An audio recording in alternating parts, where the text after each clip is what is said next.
भारतवर्ष की धरा, जहां सभ्यता ने सबसे पहले आंखें खोली, जहां संस्कृति पल्लवित हुई, जहां मिट्टी के हर कण में इतिहास सांस लेता है, और इसी मिट्टी में जन्मे जनपद और महाजनपद, मगध की शक्ति, कौशल की समृद्धि, अवंती की वैभव गाथा और वत्स की वीरता, जहां विचारों से राज चलते थे और धर्म ही था शासन।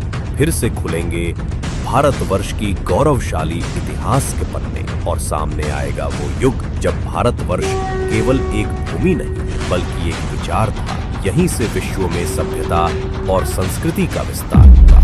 महाजनपद, भारत के सनातन गौरव की अमर गाथा।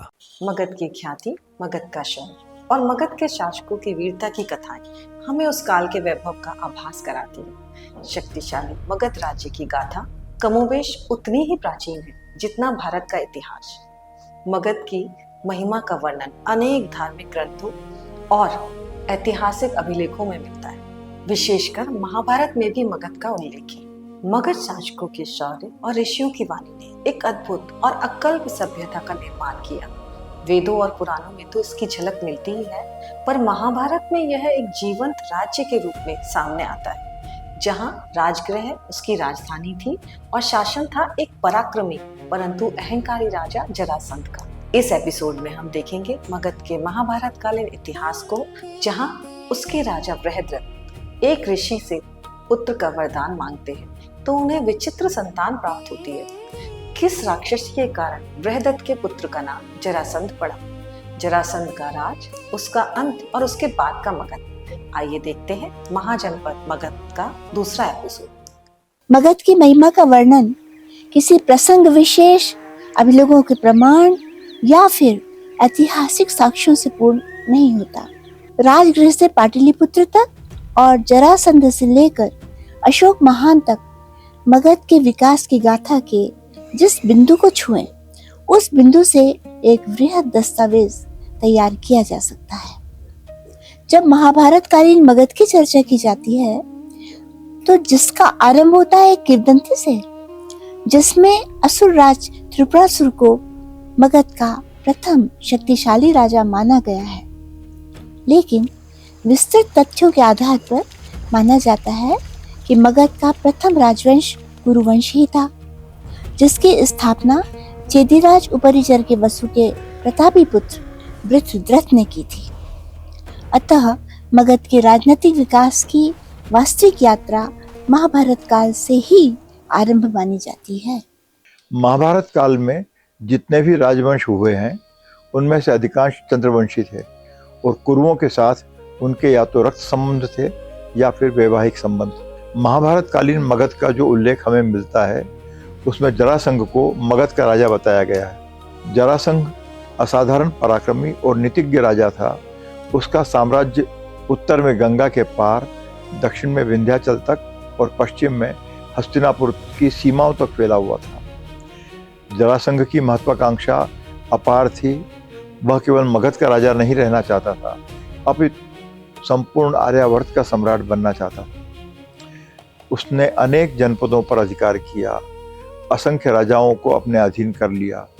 कहते हैं कि उसके कारागार में 100 से भी अधिक राजाओं को बंदी के बनाकर रखा गया था। मगध के राजा जरासंध के जन्म को लेकर एक कथा प्रचलित है।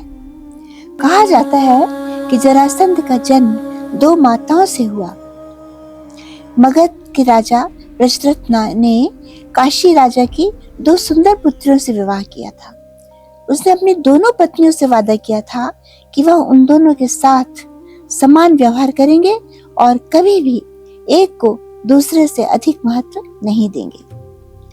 राजा बृहद्रथ बूढ़े हो चले थे, लेकिन अभी तक उनको कोई पुत्र प्राप्त नहीं हुआ।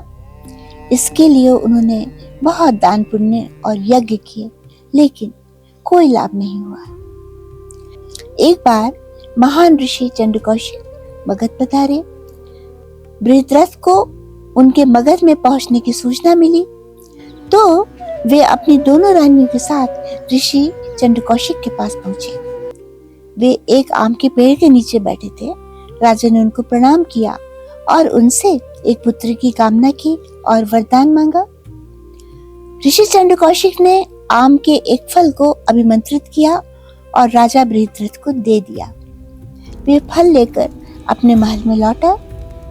चूंकि उन्होंने दोनों रानियों से वादा किया था कि वह उन दोनों के साथ समान व्यवहार करेंगे और कभी भी एक को दूसरे से अधिक महत्व नहीं देंगे, इसलिए उन्होंने फल को 2 बराबर भागों में काटा और दोनों रानियों को एक एक हिस्सा खाने के लिए दे दिया।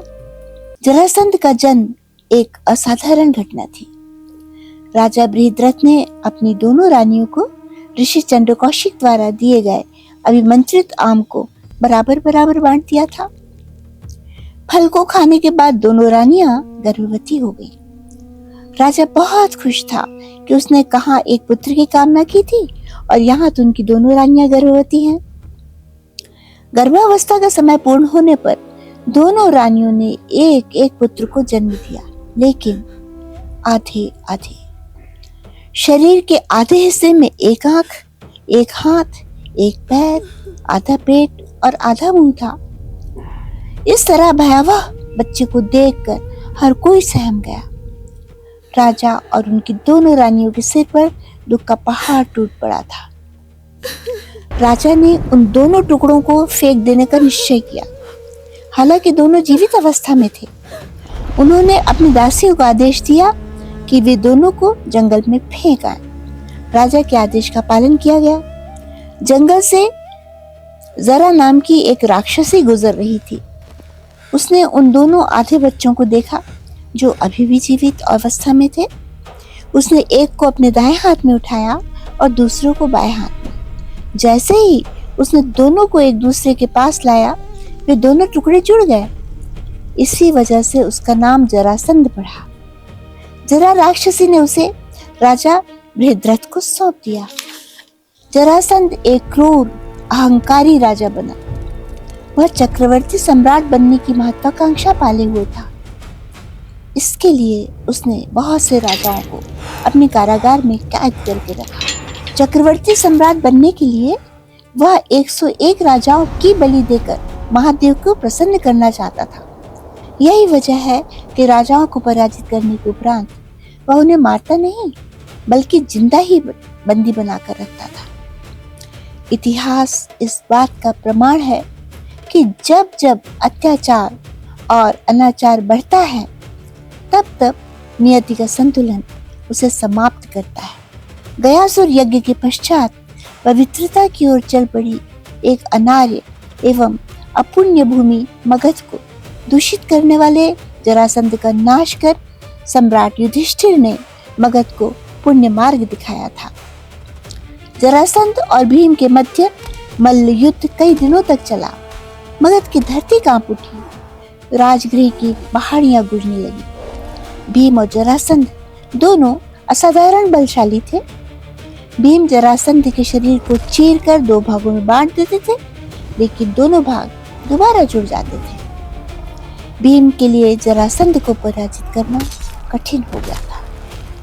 अंततः श्री कृष्ण के संकेत पर भीम ने जरासंध को 2 हिस्सों में फाड़ दिया और दोनों हिस्सों को विपरीत दिशाओं में फेंक दिया। इस तरह जरासंध का वध हुआ और समाप्त हुआ मगध के अहंकारी राजा का दौर। मगध के पराक्रमी लेकिन अत्याचारी राजा का अंत हो चुका था। महाराज युधिष्ठिर ने जरासंध के वधोपरांत उसके पुत्र सहदेव को मगध का राजा सुनिश्चित किया। ठीक इसी घटना के उपरांत हुए राजसूय यज्ञ में चेदी देश का राजा शिशुपाल भी इंद्रप्रस्थ की राजसभा में मारा गया।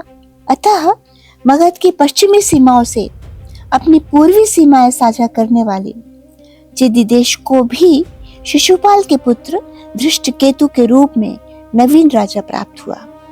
उक्त दोनों राजाओं ने कुरुक्षेत्र के महायुद्ध में सेना सहित पांडवों की ओर से भाग लिया था। दोनों ही इस युद्ध में प्राण गंवा चुके थे। तब युद्धोपरांत महाराज युधिष्ठिर ने मगध नरेश सहदेव के पुत्र सोमति को मगध और चेदी देश के संपूर्ण भूभाग का राजा सुनिश्चित किया। यूं भी महाराज उपरिचर वसु ने चेदी देश के उपरांत मगध भूमि को विजित कर अपने ज्येष्ठ पुत्र प्रियद्रथ को मगध का राज्यपाल नियुक्त किया और स्वयं चेदिदेश पर राज्य किया। कालांतर में चेदिदेश के राजा दमघोष, उनके पुत्र शिशुपाल और तदनंतर धृष्टकेतु हुए।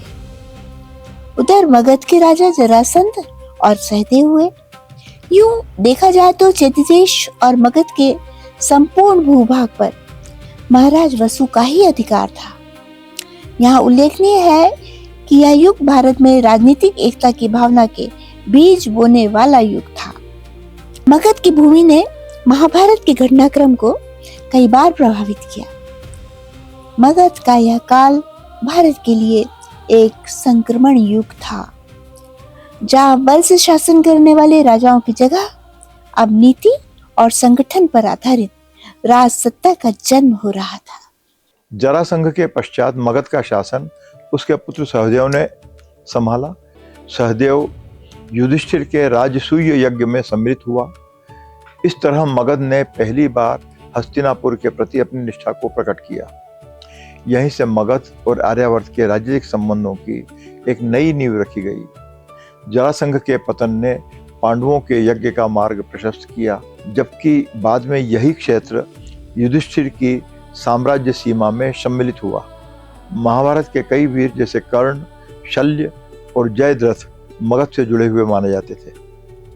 अब यह भूमि केवल युद्ध का केंद्र नहीं रही, बल्कि यह धीरे धीरे नीति, शासन और धर्म का केंद्र भी बनने लगी।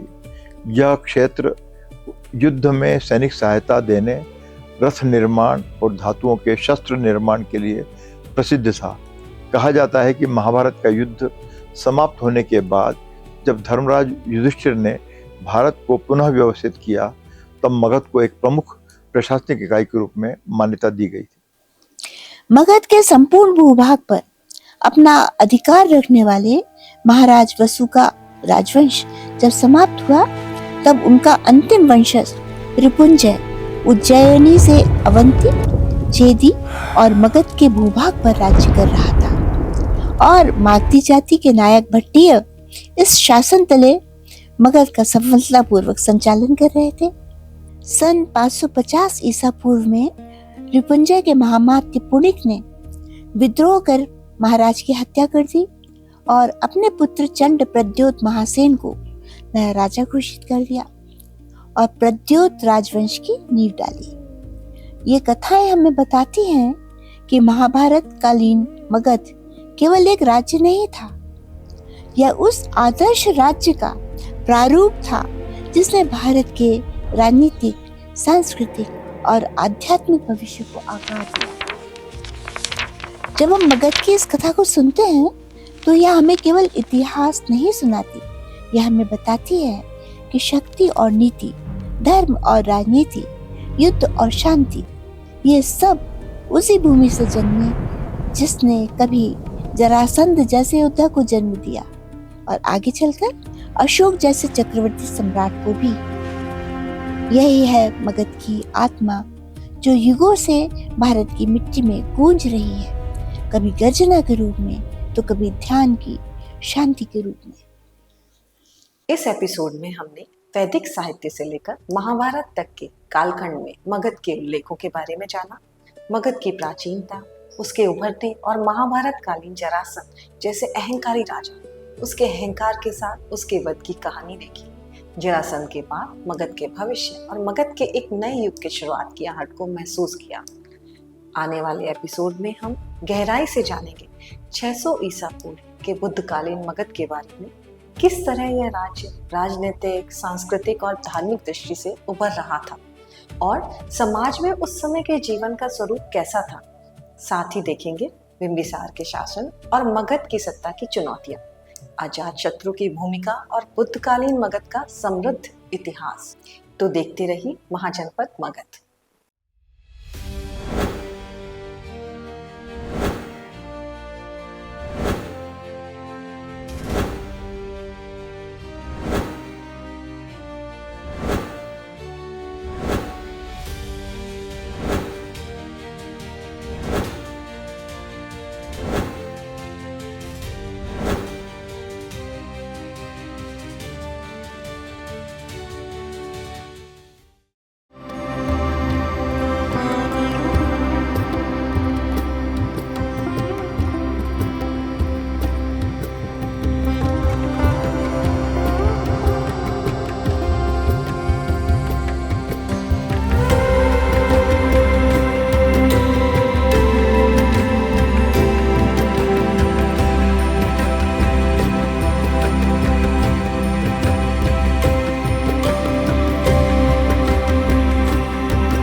भारतवर्ष की धरा, जहां सभ्यता ने सबसे पहले आंखें खोली, जहां संस्कृति पल्लवित हुई, जहां मिट्टी के हर कण में इतिहास सांस लेता है, और इसी मिट्टी में जन्मे जनपद और महाजनपद, मगध की शक्ति, कौशल की समृद्धि, अवंती की वैभव गाथा और वत्स की वीरता, जहां विचारों से राज चलते थे और धर्म ही था शासन। फिर से खुलेंगे भारतवर्ष की गौरवशाली इतिहास के पन्ने, और सामने आएगा वो युग जब भारतवर्ष केवल एक भूमि नहीं बल्कि एक विचार था। यहीं से विश्व में सभ्यता और संस्कृति का विस्तार हुआ। महाजनपद, भारत के सनातन गौरव की अमर गाथा।